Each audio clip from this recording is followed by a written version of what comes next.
არჩევნების თემას ახლა ქეთი კვაჭანტირაძე სტუმრებთან ერთად განაგზობს. არჩევანი 2012-ში დღეს საკუთარ პოზიციას სამი პარტიის წარმომადგენელი დაიცავს.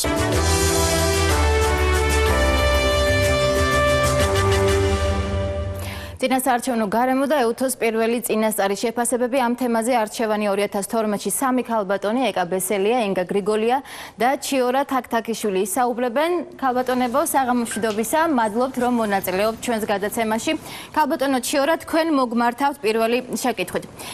EUTHOS მისიამ გამოაქვეყნა დღეს შეფასებები წინასაარჩევნო გარემოსთან დაკავშირებით. იქ არის საუბარი პროგრესზე წინაარჩევნებთან შედარებით, თუმცა არის კონკრეტული შენიშვნები ხელისუფლების მისამართით. გაკრიტიკებულია სახელმწიფო აუდიტის საქმიანობა, საუბარია ფინანსურ ჯარიმებზეც, რომელსაც შერჩევითი მკაცრი და არაპროპორციული უწოდეს.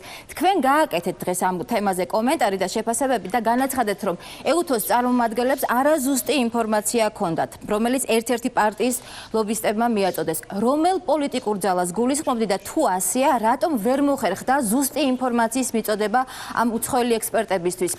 კომუნიკაციის პრობლემა ხელისუფლებას არ უნდა ქონოდა. დიდი მადლობა, მოგესალმებით ჩვენს ტელემაყურებელს, მივესალმებით. ჩვენთვის მნიშვნელოვანი არის, რომ 2012 წლის 1 ოქტომბრის არჩევნები იყოს ის არჩევნები, რომელშიც ერთიანი ნაციონალური მოძრაობა გაიმარჯვებს სამართლიანი და თავისუფალი წინასაარჩევნო გარემოს პირობებში. ეს მნიშვნელოვანი არის თითოეული ჩვენი მოქალაქისთვის, იმისთვის, რომ ჩვენი ქვეყნის განვითარებით მიღებული სარგებელი აისახოს ყველა ოჯახზე, მათ შორის ყველა იმ ოჯახზე, რომელსაც დღეს ძალიან უჭირს, რომელიც დღეს არ არის დასაქმებული, ხელი არ მიუწვდება მკურნალობის ხარჯების დაფინანსებაზე, რომელსაც არ შეუძლია საკუთარი კარ-მიდამოს დამუშავება. ჩვენი მიზანი არის საქართველოს მოქალაქეებს შევთავაზოთ კონკრეტული გზა, თუ როგორ დასაქმდეს მეტი ადამიანი, თუ როგორ მიუწვდებოდეს ხელი ყველა ადამიანს. გასაგები, ეს თქვენი საარჩევნო პროგრამა EUTHOS შეფასებებზე რას აუცილებლად კი პასუხებთ, როგორ მიუწვდებოდეს ყველა ადამიანს ხელი იმ ძალიან მრავალფეროვან და თანამედროვე სტანდარტების შესაბამის საავადმყოფოებში მკურნალობაზე, რომელიც ჩვენ, რა თქმა უნდა, ძალიან გვახარებს, როცა ვხედავთ, მაგრამ ჩვენი მიზანი არის წინასაარჩევნო გარემომ ჩაიაროს ძალიან სამართლიან და თავისუფალ პირობებში. ამ თვალსაზრისით ჩვენ მივესალმეთ EUTHOS საპარლამენტო ასამბლეის განცხადებას, მასში ხაზი იყო გასმული, როგორც თქვენც აღნიშნეთ, მთელ რიგ აშკარა წინგადადგმულ ნაბიჯებზე.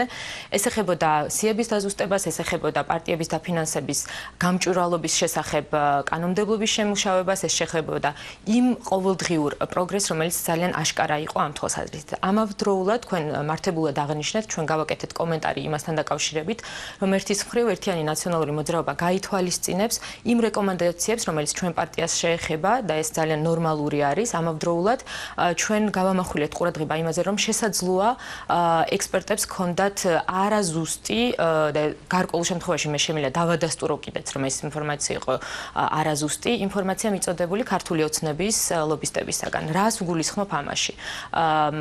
ძალიან ცნობილი არის ის ინფორმაცია, რომელსაც ქართული ოცნება ავრცელებს, ეს გახლავთ ის, რომ თითქოს მათ არ აქვთ შესაძლებლობა აწარმოონ წინასაარჩევნო კამპანია, იმიტომ რომ არ აქვთ ფული.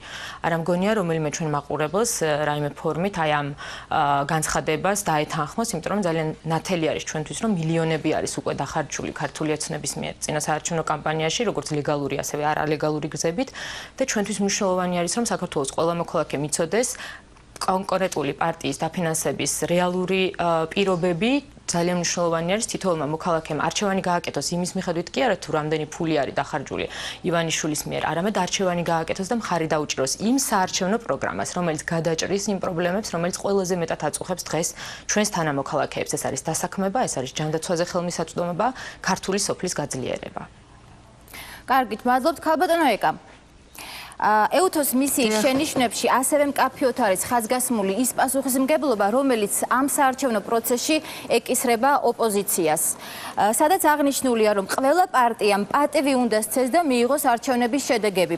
არის თუ არა მზად თქვენი კოალიცია თავის თავზე აიღოს ეს პასუხისმგებლობა, მით უმეტეს იმ ფონზე, როცა თქვენი კოალიციის ლიდერები მუდმივად საუბრობენ უკვე გაყალბებულ არჩევნებში. ანუ აღიარებთ თუ არა არჩევნების შედეგებს იმ შემთხვევაში, თუ ის თქვენთვის არასასურველი იქნება. საღამომშვიდობის მივესალმებით თქვენს მაყურებელს, მოგესალმებით თქვენ და მინდა უპასუხო ხელისუფლების წარმომადგენელს, რომ EUTHOS მისიის განცხადება დამყარებულია სწორედ იმ უკანონობაზე და თავშებულობაზე, რომელსაც ხელისუფლება ჩადის მთელი ამ ხნის განმავლობაში და ის რომ საარჩევნო კამპანიის დროს ხელისუფლება უკანონოდ იყენებს ადმინისტრაციულ რესურსს, ის რომ ჩართულია სახელისუფლებო კამპანიაში პოლიციის დანაყოფები, ის რომ აუდიტის სამსახური უკანონოდ აჯარიმებს და აყადაღებს ჩვენი კოალიციის შემადგენლობაში შემავალი პარტიების ანგარიშებს, ის რომ უკანონოდ ხდება ადამიანების დაპატიმრება, ის რომ უკანონოდ ხდება ქონებების ჩამორთმევა ჩვენი კოალიციის ანგარიშებზე შემომწირველი პირების. ამ ყველაფერზე ქონდა რეაგირება ეუთოს მისიას და ამიტომაც დაინახა ქალბატონო ჩიორა თქვენს კამპანიაში ლენინიზმის ნიშნები. ამიტომ იყო ის დასკვნა ასეთი მკაცრი თქვენს მიმართ, ხელისუფლების მიმართ. არა იმიტომ, რომ ცალმხრივად არის მიწოდებული ინფორმაციები, არამედ იმიტომ, რომ ყველაფერი ის, რასაც თქვენ ჩადიხართ ამ ხნის განმავლობაში, თქვენი ხელისუფლება, ის უკანონობა და უსამართლობა, რასაც თქვენ იჩენთ, თქვენი მთავარი ოპონენტის ბიძინა ევანიშვილის და ქართული ოცნების წინააღმდეგ. აი ამ ყველაფერზე რეაგირება მოახდინა ეუთოს მისიამ. მე მესმის რომ ძალიან მწვავე იყო ეს განცხადება თქვენთვის და ამიტომაც უწოდა თქვენმა ზოგიერთმა ლიდერმა მასულელური განცხადებები და ზოგმა ეუთოს მისიის ხელმძღვანელის ქალბატონო ეკა ამაზე გიპასუხეთ თქვენ ქალბატონი ჩიორა, თუმცა შეფასებებში იყო საუბარი ოპოზიციის პასუხისმგებლობაზეც. ჩვენ რაც შეეხება პასუხისმგებლობას, რასაკურველია ვიღებთ პასუხისმგებლობას, რომ ჩვენ მთელი კამპანიის განმავლობაში დავიცავთ სამართლის ნორმებს, კანონის ნორმებს და ჩვენ ასე ვიქცევით. მთელი ამ ხნის განმავლობაში ჩვენ არ დაგვირღვევია არც ერთი ნორმა, არც ერთი ის სტანდარტი, რომლითაც უნდა ხელმძღვანელობდეს პასუხისმგებლობის მატარებელი პოლიტიკური ძალა. რა თქმა უნდა, ჩვენ ვიღებთ პასუხისმგებლობას იმაზე, რომ ჩვენ ყველაფერს გავაკეთებთ, რომ მშვიდობიანად მოხდეს არჩევნების გზით ხელისუფლების შეცვლა, რომ უზრუნველყოფილი იყოს ჩვენი მოქალაქეებისათვის მართლაც ყველა იმ დაპირების შესრულება, რასაც ბიძინა ევანიშვილი პირდება ქართულ ხალხს. რაც შეეხება არჩევნების შედეგებს, არჩევნების შედეგებს განსაზღვრავს ხალხი პირველ რიგში და ხალხის მიერ დაცული ხმა, თითოეული ხმა ბუნებრივია იქნება დაცული ჩვენს მიერ კონსტიტუციური კანონიერი გზით და ჩვენ არ მივცემთ უფლებას არავის რომ გააყალბოს არჩევნების შედეგები. ამას გააკეთებს თავად ხალხი. ჩვენ არ ვაპირებთ არავითარ არეულობას და ის საფრთხეები, რომელზედაც ხელისუფლება წინასწარ ქმნის ილუზიებს და მითს. ეს ყველაფერი არის სრული სიცრუე და აბსურდი. ჩვენ ძალიან მშვიდობიანი კამპანია გვაქვს. ის რომ დღეს მიიღო ხელისუფლებამ გადაწყვეტილება და გაახსენდა რომ ცენტრალური ოფისის ირგვლივ შემორტყმული ეს ღობე აიღო, ის რომ დღეს გაახსენდა რომ თურმე იქ არის მიდამო დასასუფთავებელი და დღეს დაიწყეს სარემონტო სამუშაოები, მათ შორის ფოთში, სხვათა შორის და მთელი საქართველოს მასშტაბით, მაშინ როდესაც მიტოვებულია აბსოლუტურად ეს ქალაქი, ეს არ არის რეალობა და ძალიან კარგად ხედავს მოსახლეობა, რომ მხოლოდ არჩევნების წინ ახსენდება ხალხი და ისიც ახსენდება მხოლოდ ლოზუნგებით. სხვა თემებზე სასაუბრობთ, ანუ აღიარებთ თქვენ არჩევნების შედეგებს თუ საერთაშორისო ორგანიზაციებმა აღიარეს? ჩვენ ვაღიარებთ არჩევნების შედეგებს, თუ კი არჩევნები ჩატარდება სამართლიანად და ხალხს მიეცემა შესაძლებლობა ძალადობის შიშის და ვინ უნდა თქვას რომ სამართლიანად ჩატარდა, ვის ენდობით, ვის დასკვნას ენდობით თქვენ? პირველ რიგში ეს არის ჩვენი ხალხის განწყობა და ის შედეგები, რომელიც იქნება დაფიქსირებული საარჩევნო უბნებზე ჩვენი წარმომადგენლების და კომისიის წევრების მიერ, რომლებიც მიიღებენ მონაწილეობას ამ შემაჯამებელი საუბნო და საოლქო კომისიებს შედგენილ ეუთოს დასკვნას არ ენდობით და ენდობით მხოლოდ საკუთარ დამკვირვებლებს? მე არ მithქვამს, რომ ეუთოს დასკვნას არ ვენდობით, რასაკურველია საერთაშორისო ორგანიზაციების მიერ დადებული დასკვნა იქნება მნიშვნელოვანი, მაგრამ პირველ რიგში არჩევნები ჩატარდება თუ არა თავისუფალ გარემოში, ამას განსაზღვრავს ქართველი ხალხი. ჩვენ დარწმუნებული ვართ, რომ არჩევნებში ქართველი ხალხი მხარს დაგვიჭერს. დარწმუნებული ვართ, მაგრამ თავარია გარემოც იყოს თავისუფალი. ქალბატონო ინგა, თქვენც აწყდებით იგივე პრობლემებს წინასაარჩევნო პროცესის დროს, რაზეც ეუთოს შეფასებებშია საუბარი და ზოგადად როგორ შეაფასებთ ამ წინასაარჩევნო გარემოს და კამპანიას? ძალიან დიდი მადლობა ეთერში მოწვევისთვის. მოგესალმებით, ქეთი, მივესალმებით თქვენს სტუმრებს, ჩვენს მაყურებელს პირველ რიგში. რაც შეეხება ამ თემას, საერთაშორისო სადამკვირვებლო მისიის როლი იქნება ძალიან მნიშვნელოვანი, ალბათ ისეთი მნიშვნელოვანი ქართული არჩევნებისთვის, როგორც არასდროს ყოფილა, იმიტომ რომ ჩვენ ვდგევართ რეალურად ძალიან დაძაბული არჩევნების წინაშე. ეს იქნება არჩევნები, რომელიც როგორც არ უნდა დამთავრდეს, შესაძლებელია ერთი ან მეორე მხარის მიერ იქნას გაპროტესტებული. ჩვენ ვიცით, რომ აკეთებს დაუშვათ იგივე კოალიცია ნებისმიერი სხვა პოლიტიკური პარტია იმაზე მინიშნებას, რომ თუ არ დადგება მათთვის სასურველი შედეგი, ისინი აუცილებლად გამოვლენ ქუჩაში, მაგრამ ჩვენ ასევე გვყავს ის ხელისუფლება, რომელიც თუ კი წააგებს არჩევნებს, თქვენ იცით ჩემზე კარგად, რომ ეს ხელისუფლება არაფრით არ დათმობს საკუთარ ძალაუფლებას. ხელისუფლება, რომელიც ზუსტად ისევე გადაულის ქუჩაში გამოსულ ხალხს თავზე, როგორც ეს მოხდა 7 ნოემბერს, როგორც ეს მოხდა 26 მაისს, ხელისუფლება, რომელსაც თავისი მთავარი იარაღი აქვს ხელკეტი. ანუ აი ამ რეალობის წინაშე, როდესაც ვდგევართ, ძალიან დიდი მნიშვნელობა აქვს, რასაკვირველია, მიუკერძოებელ არბიტრს და ჩვენთვის იქნება ძალიან მნიშვნელოვანი საერთაშორისო დამკვირვებლების დასკვნა. ხოლო რაც შეეხება ზოგადად ამ განცხადებებს ლენინიზმის თაობაზე, ზოგადად საარჩევნო სიტუაციისა და გარემოს შესახებ, მე მინდა ერთი რამ თქვა, რასაკვირველია, საარჩევნო გარემოც არის ძალიან მძიმე და იმდენად მძიმე, რომ ჩემთვის ეს ყველაფერი ერთ ფრაზაში არის მოქცეული ტელევიზიის ანტენების დაყადაღებაში და მე პირადად ჩემი პოზიცია, როდესაც დაიწყო ეს აურზაური, დავაფიქსირე იმით, რომ წავედი და გლობალი ჩავრთე, მაშინ როდესაც სრულიად არ ვიყავი მათი აბონენტი. ეს უბრალოდ ისე მედიის კუთხით, ხოლო რაც შეეხება საერთაშორისო სადამკვირვებლო მისიას, ეს იქნება უმნიშვნელოვანესი მათი დასკვნა. ისე კი მოლოდინი მაქვს იმისი, რომ ხელისუფლება ალბათ წავა ყველაფერზე, რომ არ დათმოს ძალაუფლება. გამოდის დღეს მიხეილ სააკაშვილი და ლაპარაკობს, რომ ოქროს ხანაში ვცხოვრობთო. გამოდის და ცდილობს, რომ გაიკეთილშობილოს საკუთარი ხელისუფლებისა და მთავრობის იმიჯი, თითქოს ახალი პრემიერის დანიშვნით და ასე შემდეგ. გეგონებათ ვანო მერაბიშვილი არ იყო. მთელი ამ წლების განმავლობაში ერთ-ერთი მთავარი გადაწყვეტილების მიმღები კაცი ამ ქვეყანაში. გამოდიან და ეხლა ამბობენ, რომ თურმე ხალხს უჭერს, თურმე ხალხს არა აქვს ცხოვრების საშუალება. მე მინდა ეხლა ქალბატონ ჩიორას ვკითხო. ქალბატონო ჩიორა, მაინტერესებს, თქვენ მართლა ფიქრობთ, რომ ჩვენ ოქროს ხანა გვაქვს ქვეყანაში? მაინტერესებს, თქვენ მართლა ფიქრობთ? თუ შეიძლება, ქეთი, მე ჩემს ქალბატონო ჩიორა, უპასუხეთ. არა, მე მაქვს ჯერ კითხვები და მე ჩემს დროს თუ შეიძლება უსმენდი თქვენ სხვა სტუმრებს და დაახლოებით იგივე დროს იმედია დამითმოთ.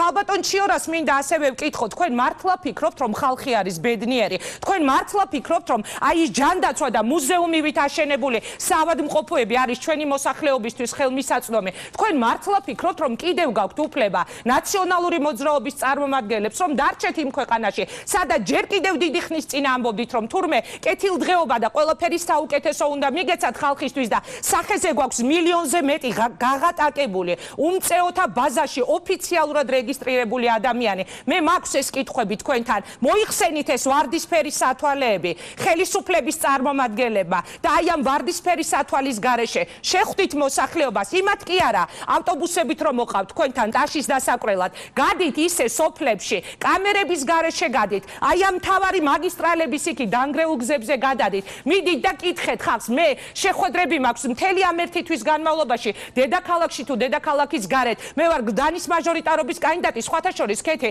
ძალიან გული მწყდება, რომ ქალბატონი ჩიორაზის და არა ჩემი უშუალო ოპონენტი იგივე თუნდაც ნიკო ხაჩიკაშვილი ერთი წუთით, რომელიც მე დებატებში გამოვიწვია. ქალბატონი ჩიორათი უნდათ, რომ გაიკეთილშობილონ იმიჯი, რომ აი ისაა სპიკერი. სპიკერი არ არის, უпростоრედ ჩიორა თაქთაქიშვილი არის სპიკერი, მაგრამ მე მინდა რომ უთხრა ხალხს, ჩვენი ხელისუფლება ქალბატონი ჩიორას მშვიდი საუბრით არასოდეს არ გვესაუბრებოდა. ჩვენი ხელისუფლებაა სააკაშვილი, მერაბიშვილი, ახალაიები, კალმახელიძეები და გამოიყვანა ერთი ეგენი დებატებზე. ქალბატონი ჩიორა რო დადის ყოველდღე დილას აღამოს სხვადასხვა. ქალბატონო ჩიორა, მოიხსენით ვარდისფერი სათვალე, მოგიწოდათ ქრისტიან-დემოკრატების ერთ-ერთმა ლიდერმა საკმაოდ ბევრი შეკითხვა დაგისვათ. უპასუხეთ თუ შეიძლება მის შეკითხვებს. ქალბატონო ქეთი, ძალიან მნიშვნელოვანი საკითხები იქნა დაფიქსირებული. მესმის ქალბატონი ინგას ემოციებით ამ საკითხებთან დაკავშირებით. ერთიანი ნაციონალური მოძრაობის პოზიცია არის ძალიან მყარი, ძალიან მტკიცე, ჩვენი ამოცანა არის არ დავუშვოთ ის, რომ ჩვენი ქვეყანა დაბრუნდეს იმ წარსულში, რომელშიც ასე ძალიან უნდა ერთ-ერთ კოალიციაში ჩვენი მიბრუნება, გაყინული პენსიების, სეკვესტრირებული ბიუჯეტის, კრიმინალურ ბანდად ქცეული პოლიციის ასლანის დიქტატურის პირობებში ასეთი რამ არ მოხდება.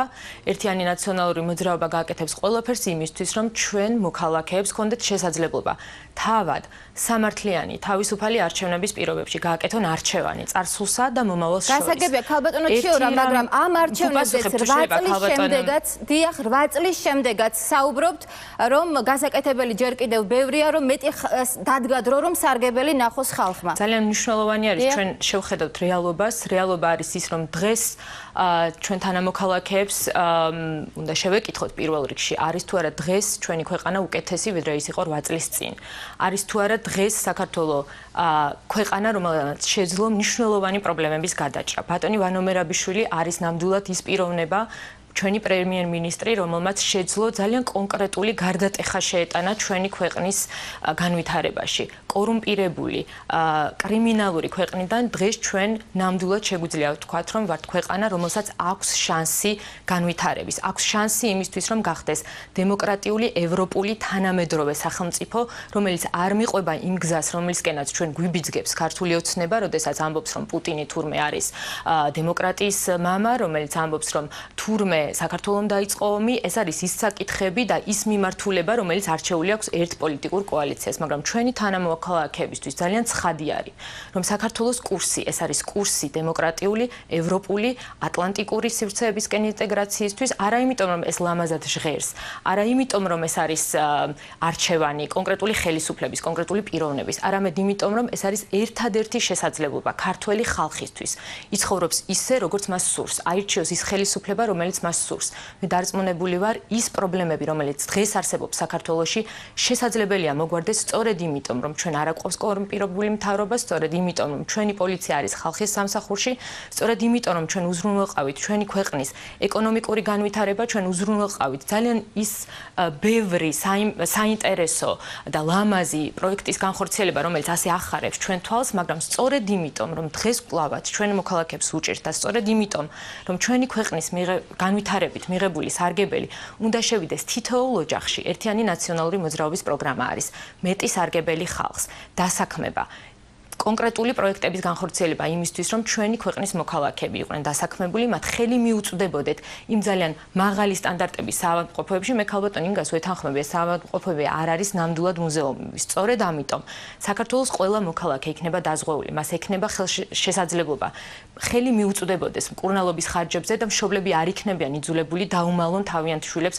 თავიანთი სამედიცინო დიაგნოზი. ჩვენთვის მნიშვნელოვანია გაძლიერდეს ქართული სოფელი, იმიტომ რომ დღეს გლეხს ძალიან უჭირს თავისი მიწის დამუშავება, იმიტომ რომ მას არ აქვს ფული, მას არ აქვს შესაძლებლობა დაამუშავოს ის მცირედი მიწის ნაკვეთიც კი. ამიტომ 1000 ლარიანი ვაუჩერი, რომელიც არის ჩვენი სამოქმედო გეგმის ნაწილი, შეიტანს იმ აუცილებელ, მაგრამ მინიმალურ, რა თქმა უნდა, სიკეთეს თითოეულ ოჯახში, რომელსაც ისინი გამოიყენებენ ყველა იმ აუცილებელი პირველადი მოთხოვნილებების დასაკმაყოფილებლად, რომელიც აუცილებელი არის თითოეული ოჯახის. დიდი მადლობა. ქალბატონო ეკა, ეხლაც გაიჟღერა ბრალდებამ, რომ ქართული ოცნება არის წარსულში დაბრუნება და ამის ერთ-ერთი მიზეზი არის ის, რომ კოალიციაში ძალიან ბევრი ადამიანია, ყოფილი ხელისუფლების მაღალჩინოსნები და მართველი გუნდი ამაზე ძალიან ხშირად საუბრობს. რა გაერთიანებთ? გარდა ხელისუფლებაში მოსვლის სურვილისა და სააკაშვილის დამარცხებისა.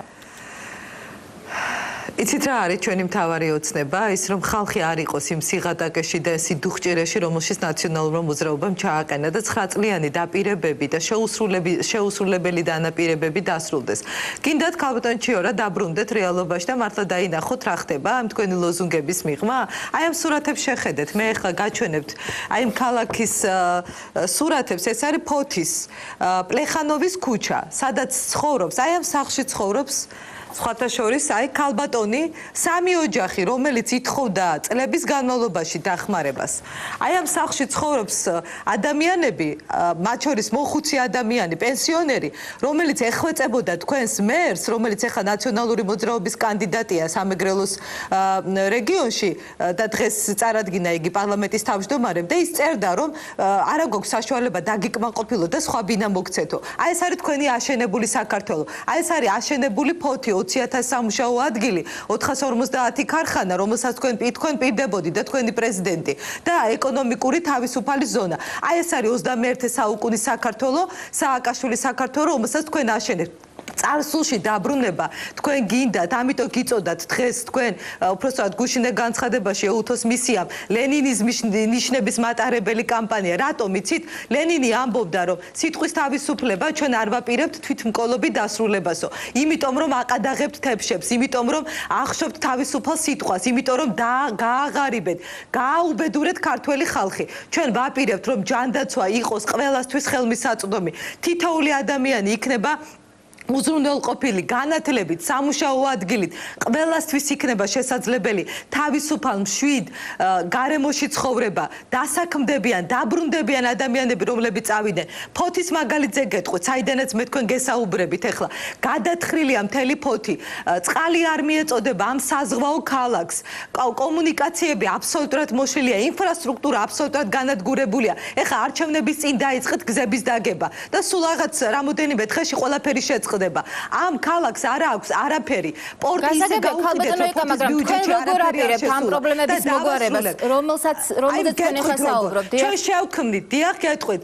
ჩვენ შევქმნით სამუშაო ადგილებს და ამის გარანტია არის ბიძინა ივანიშვილი, რომელმაც ძალიან კარგად იცის, როგორ უნდა შექმნას დასაქმება ადამიანებისთვის. ის ამას აკეთებდა მთელი ამ ხნის განმავლობაში. ჩვენ ვაპირებთ, რომ ყველასთვის ჯანდაცვა იყოს უფასო და ხელმისაწვდომი. ყველასთვის იყოს ხელმისაწვდომი განათლება, რომ ფეხზე დადგება ქვეყნის ეკონომიკა, გადასახადები შემცირდება. ბიზნესის თავისუფალი ბიზნესის ხელშეწყობით, საშუალო ბიზნესის განვითარებით, მონოპოლიების დასრულებით, ელიტარული კორუფციის დასრულებით, ადგილზე თვითმმართველობის გაძლიერებით და ბიუჯეტში არსებული ფული ხალხს მოხმარდება. კი არ მოიპარავენ ჩვენი ხელისუფლების წარმომადგენლები ფულს, როგორც ამას აკეთებს სააკაშვილის გუნდი. ხალხს მივეხმარებით. მათ პრობლემებს გადაუწყვეთ და ხალხის მსახური ხელისუფლება მოვა. ეს მომავლის ხელისუფლებაა. ბიძინა ივანიშვილი არის გარანტი, რომ ქვეყანაში დამთავრდება ეს ძალადობა, უსამართლობა და ეკონომიკურად გაიმართება წელში ქვეყანა.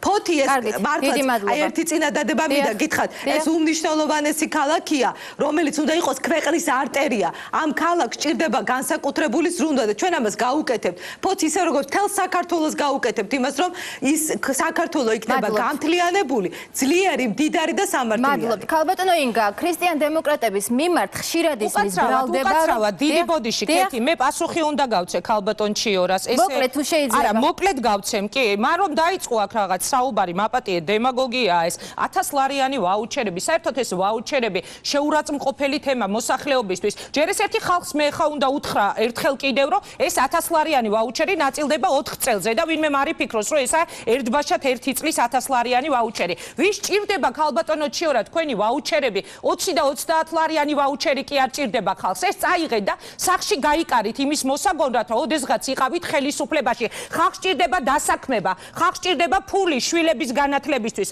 ხალხს ჭირდება ჯანდაცვისთვის საჭირო ფული ხალხს ჭირდება ტარიფების გაიაფება ძალიან დიდი ბოდიში მაგრამ ეხლა აღმოაჩინეთ რომ ესეთ მძიმე დღეშია ხალხი თუ ამდენი გაღატაკებული კაცი ცხოვრობს შენს ქვეყანაში ესე იგი ხელისუფლება არ ხარ ვარგისიანი და ხელისუფლებიდან უნდა წახვიდე. მე დღეს წარმოვადგენ იმ მოსახლეობას ქეთი, რომელსაც ხვდები ამ დღეებში. მე დღეს წარმოვადგენ იმ უფლება შელახულ ადამიანებს, რომლებიც ლამისტირიან ამ უკანონობით, რასაც ეს ხელისუფლება ჩადიოდა. მე დღეს წარმოვადგენ ავჭალის იმ მოსახლეობას, ვისაც შევპირდი, რომ დღეს კურიერში ვიტყოდი, რომ აი გაყვანილი რკინიგზის ხაზის გამო ამ ადამიანებს ამოუკეტეს საერთოდ სავალი ბილიკებიც კი და ცხოვრობენ უმძიმეს გაუსაძლის მდგომარეობაში. მე დღეს წარმოვადგენ იქვე მცხოვრე ბატონ ჯემალ გელაძეს, რომელსაც აი ამ რკინიგზის გამო ჩამოართვეს საკუთარი ქონება. იცით რა შეა საქმე? ერთი არის რას გააკეთებ. თქვენ უკვე ამოწურეთ თქვენი ნდობის ლიმიტი. ხალხს აღარ ჯერა. ხალხო გეუბნებით ადამიანებს ხვდები და უსვამ ერთადერთ კითხვას. გჯერათ ის დაპირებები, რასაც გაძლევთ სააკაშვილი. არავის ჯერა ხალხს მიეცით სამსახური. ხალხს გაუიაფეთ ტარიფები, როგორც ეს ჩვენ შემოგთავაზეთ. იგივე თუნდაც იგივე თელასის გამოსყიდვის პირობებში გაუიაფეთ ტარიფები და მე ილაპარაკეთ იმაზე, რომ ხალხისთვის მივცეთ საშუალება ქალბატონმა ჩიორამ გიპასუხოთ. ერთ ფრაზას, სულ ერთ ფრაზას დავამატებ კიდევ. მე მინდა ესეთი წინადადება, ესეთი განცხადება გავაკეთო ეხლა თქვენს ეთერში. უამრავი ადამიანი, აი მე იგივე გლდანელებზე მაქვს საუბარი, ვისაც ხვდები ამ დღეებში. იგივე უამრავი ადამიანი, მაგალითად სოფელ გლდანში, უღატაკესი, არც ერთი თეთრი რო არა აქვს შემოსავალი. აქვთ ამ ადამიანებს ეს ძველი დავალიანებები, 3000, 4000 ლარი. ეს ხალხი ვერასოდეს გადაიხდის ჩვენი წინადადება. აი ახლა ვეუბნები ამას ქალბატონ ჩიორას. გადაწყვიტეთ და ამ ხალხს ჩამოაწერეთ ეს დავალიანება, იმიტომ რომ ხალხი 4 წელია მიდით და ნახეთ თქვენი თვალით, უშუქოდ ცხოვრობს. ხალხი 4 წელია შუქს ვერ ანთებს. მადლობთ, ორი ოპონენტი ხართ, ერთის წინააღმდეგ ძალიან გქონთ, მივცეთ საშუალება გიპასუხოთ ქალბატონმა ჩიორამ. ქალბატონო ჩიორა, თუ შეიძლება ძალიან მოკლედ ორივე ოპონენტს რო უპასუხოთ. დიდი მადლობა, ძალიან მნიშვნელოვანი არის რომ ამ ტელეეთერში იმართება დებატები იმ საკითხებზე, რომელიც მნიშვნელოვანი არის თითოეული ჩვენი მოქალაქისთვის და სწორედ ეს იგულისხმა ეუთოს საპარლამენტო ასამბლეის პრეზიდენტმა, როდესაც ახსენა ლენინიზმის სწორედ იმ კონტექსტში, რომ ქართული ოცნება არის ის პოლიტიკური ძალა, რომელიც საქართველოს მოქალაქეებს არც თავაზობს არავითარ არჩევანს, არავითარ წინასაარჩევნო პროგრამას, გარდა იმისა, რომ მათ სურთ არსებული ხელისუფლება წარმოაჩინონ როგორც მტრის ხატი და ერთადერთი და ლენინიზმისთვის დამახასიათებელი არის ზუსტად ეს, არის რევოლუციური გზით ხელისუფლების ცვლილება. მე ვფიქრობ, ქალბატონო ეკა, კარგად უნდა დაფიქრდეთ, სანამ ასეთი ტიპის შეფასებებს გააკეთებთ და თქვენებურ ინტერპრეტაციას მისცემთ იმ განცხადებას, რომელიც გააკეთა კონკრეტული ძალიან მაღალი თანამდებობის მქონე პირმა. ძალიან მნიშვნელოვანი არის ამავდროულად აღვნიშნოთ, რომ ქალბატონო ეკა, მე ნამდვილად ვერ ვიქნები გამსჭვალული დობით თქვენი იმ სიტყვების მიმართ, რომელთაც თქვით, რომ ქვეყანაში გაიაფდება გადასახადები. ვინ უზრუნველყოფს ქვეყნის ბიუჯეტის შევსებას, ვინ უზრუნველყოფს ქვეყნის ბიუჯეტის ფუნქციონირებას? ბატონი ონოფრიშვილი, რომლის დროსაც ჩვენ ქვეყანას ახსოვდა 12-ჯერ წელიწადში სეკვესტრირებული ბიუჯეტი. ვინ უზრუნველყოფს? თქვენ ბრძანეთ, რომ ყველა მოქალაქე იქნება დაზღვეული. ვინ გამართავს ქვეყნის ჯანდაცვის სისტემას? ვინ? ბატონი ყუფენია, რომელსაც ებარა საქართველოს საპენსიო ფონდი და ჩვენ გვახსოვს გაყინული პენსიები და მათხოვრად გადაქცეული მოხუცები 9 ლარის პენსიის თხოვნით. თქვენ ბრძანეთ, რომ უნდა იყოს დაბალანსებული გარემო, ქონებრივი უფლებები უნდა იყოს დაცული. რა თქმა უნდა იყოს დაცული, მაგრამ ვინ უზრუნველყოფს ამას? ისეთი პოლიცია, რომელსაც სათავეში ედგა თამაზ თამაზაშვილი და რომელსაც თქვენ გვთავაზობთ როგორც ერთ-ერთ მაღალჩინოვანს სამართალდამცავ ორგანოებში. აი ეს არის ზუსტად სახე ქართული ოცნებისა და სწორედ ამიტომ არის, რომ ის ეკაჩება საქართველოს წარსულში, ეკაჩება იმ დროში, რომელშიც დაბრუნება არც ერთ საქართველოს მოქალაქეს არ უნდა. თქვენ აჩვენეთ კონკრეტული მაგალითები და ფოტოები მოიყვანეთ. ქალბატონო ეკა, მე თქვენზე გაცილებით ადრე ვიცოდი. აი ამ პრობლემების შესახებ, იმიტომ რომ თქვენ ფოთი მაშინ გადაგახსენდათ, როდესაც თქვენ ბიძინა ივანიშვილმა მაჟორიტარობის კანდიდატად წარგადგინათ. მაშინ, როდესაც ერთიანი ნაციონალური მოძრაობა მთელი ბოლო 8 წლის განმავლობაში დაუღალავართ თავისი სახელმწიფო აპარატით, რომელიც არის ის აპარატი, რომელიც ზრუნავს არათავისი ჯიბეების გასქელებაზე, როგორც ამას აკეთებდნენ ზუსტად ის ადამიანები, რომლებიც თქვენ გუნდში არიან. არამედ ზრუნავს იმაზე, რომ ჩვენი მოქალაქეების ინტერესები იქნეს დაცული საქართველოს, არა მარტო საქართველოს შიგნით, არამედ საქართველოს გარეთ. ეს არის სწორედ ის გუნდი, რომელიც უკიჟინებს, დიახ, უკიჟინებს საერთაშორისო თანამეგობრობას, რომ აღიაროს საქართველოს ოკუპირებული ტერიტორიები როგორც ასეთი და არ დაავიწყოს რუსეთს თავისი ვალდებულება, რომ მან უნდა გაიყვანოს ტანკები საქართველოს ტერიტორიიდან. მაშინ, როდესაც თქვენი გუნდის წევრი არის ქალბატონი ბურჯანაძე, რომელიც ეახლა პუტინს ზუსტად მას შემდეგ და პატივი მიაგო იმ ჯარისკაცებს, იმ რუსის ჯარისკაცებს, რომელთაც დახოცეს ქართველი მშვიდობიანი მოქალაქეები, ქართველი გმირები. ჩვენ ვართ ზუსტად ის გუნდი, რომელმაც ავიღეთ პასუხისმგებლობა, შეიძლება ძალიან ცოტა დრო დაგვრჩა. ჩვენ ვართ ის გუნდი, რომელმაც ავიღეთ პასუხისმგებლობა, რომ ქვეყანა გაკოტრებული უსკრულის პირას მყოფი მდგომარეობიდან, სწორედ იმ მდგომარეობიდან, რომელშიც ქვეყანა ჩააგდეს იმ ადამიანებმა, რომლებიც დღეს არიან ქართულ ოცნებაში, გადააქციოს ქვეყანაც, რომელიც არის განვითარებადი, სადაც შენდება ქალაქები, სადაც იგება გზები, სადაც საირიგაციო სისტემები კეთდება, სადაც სახელმწიფო ზრუნავს თითოეული მოქალაქის ბედზე, არ ტოვებს არც ერთ ადამიანს, რომელსაც ჯერ კიდევ არ აქვს დასაქმება იმ მინიმალური და აუცილებელი საარსებო მინიმუმის გარეშე, რომელიც მას გააჩნია, ეს არის ის ქვეყანა, რომელიც ზრუნავს ბავშვებზე, ზრუნავს მოხუცებზე და რაც ყველაზე მთავარი არის, ჩვენ აი ამ ქვეყნის განვითარებით მოცემულ სარგებელს შევიტანთ თითოეულ ოჯახში. უფრო მეტი ადამიანი იქნება დასაქმებული, საქართველოს მოქალაქეებს არ შეექმნებათ პრობლემა ჯანდაცვაზე ხელმისაწვდომების, ქართული სოფელი გაძლიერდება და ქალბატონი ინგას კომენტარს არ შემიძლია არ გამოვეხმაურო, ქალბატონო ინგა მესმის ძალიან ემოციურად საუბრობთ, მაგრამ თქვენი პოპულისტური განცხადებები უფასო წყალზე, უფასო დენზე, უფასო გაზზე ძალიან სერიოზულ ანალიზს საჭიროებს მისი შესრულებადობის თვალსაზრისით. მე არ მომისმენია არც ერთი ვალიდური, არც ერთი დამაჯერებელი არგუმენტი თუ როგორ შეძლებს ქრისტიან დემოკრატიული მოძრაობა აი ამ მიზნის უპასუხებთ ქალბატონო ინგა, შთაბეჭდილებამ რჩება, რომ თქვენი განცხადებები მოტივირებული არის მხოლოდ და მხოლოდ წინასაარჩევნო კამპანიური კონტექსტით და ამას არავით არის საერთო არ აქვს იმ რეალურ დაპირებასთან, რომელიც არის მეტი სარგებელი ხალხს. მადლობთ ქალბატონო ჩიორა, უპასუხეთ ძალიან მოკლედ 2 წუთში ჩამოვაყალიბე. პოპულისტი პირველ რიგში არის თქვენი გუნდის ლიდერი სააკაშვილი. ბრეჟნევივით გადმომდგარი დილიდან საღამომდე პირდაპირ ეთერში. იცით რას გეტყვით? მე ახლავე გეტყვით, რომ ეს არ არის პოპულიზმი. როგორ გარგვახორციელებ ტარიფების გაიაფებას. ქალბატონო ჩიორა, ერთი ხელი რო გაქვთ გაშვერილი რუსეთის მიმართულებით, რომ აი რუსეთი არის მტერი და მეორე ხელი თქვენ თვითონვე რუსებს რომ მიეცით სამართავად ჩვენი უმნიშვნელოვანესი ენერგოკომპანიები. ხომ არ არის ეს ორმაგი სტანდარტები და კიდევ ერთი იცით როგორ გავაიაფებ ტარიფებს? თქვენ რო ესე ცინიკურად მოიხსენიებთ ამ ჩვენ შეთავაზებას მოსახლეობისთვის.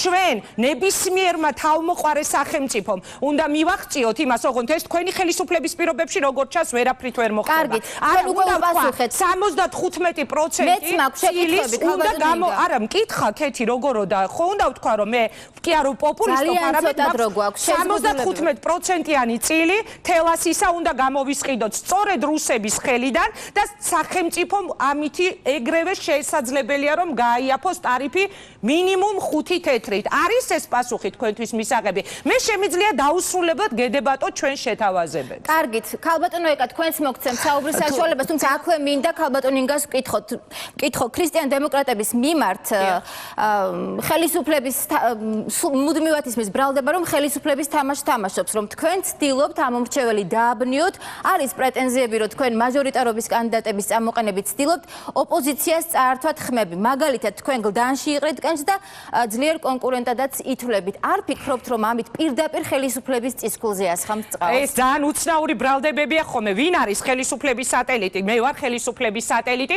რომელიც მე მგონი ვერც ქალბატონი ეკა ვერ იტყვის ამაზე რამეს საწინააღმდეგოს და არ ვიცი ახლა ქალბატონი ჩიორა ალბათ არ დამეთანხმება.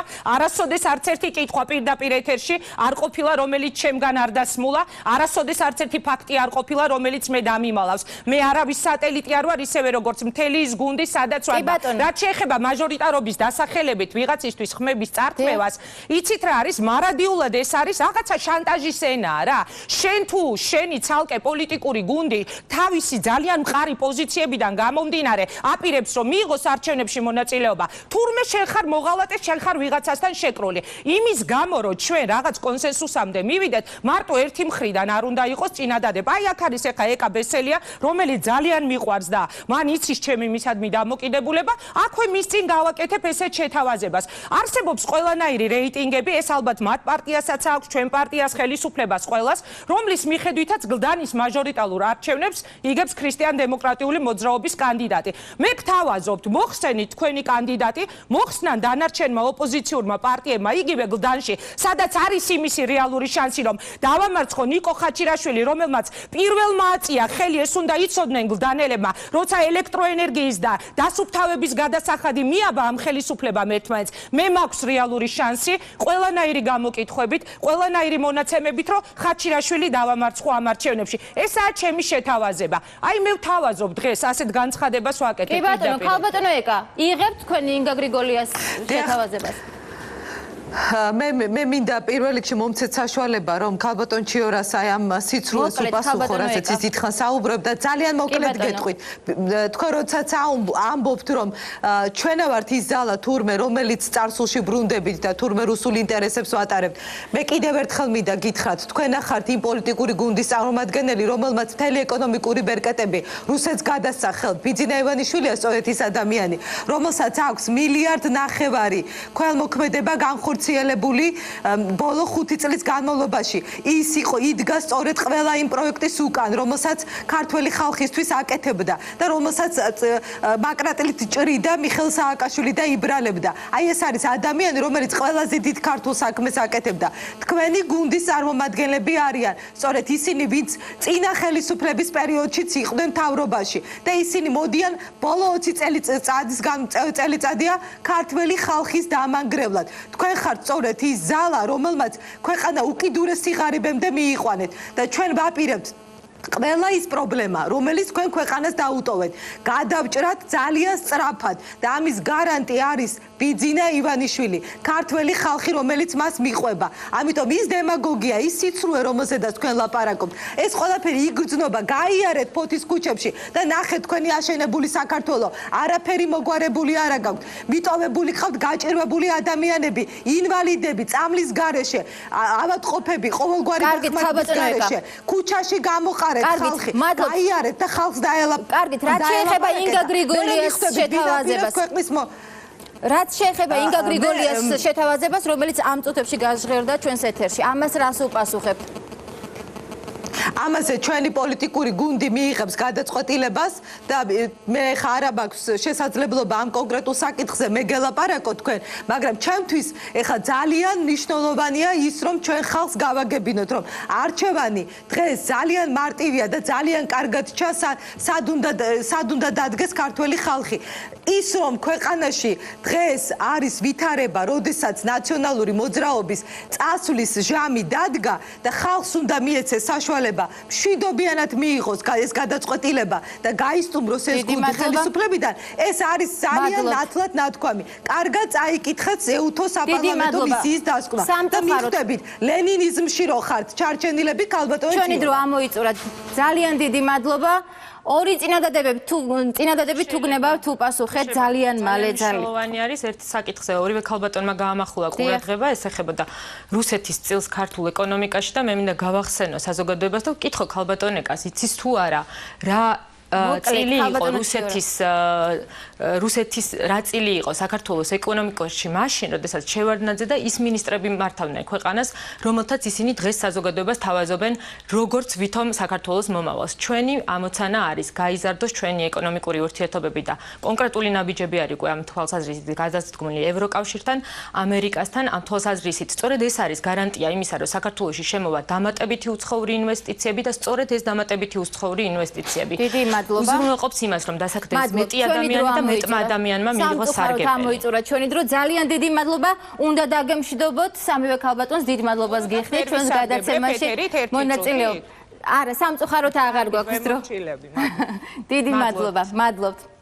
მაშინ ასე ჩვენი გადაცემის სტუმრები ეკა ბესელია, ინგა გრიგოლია და ჩიორა თაქთაქიშვილი იყვნენ.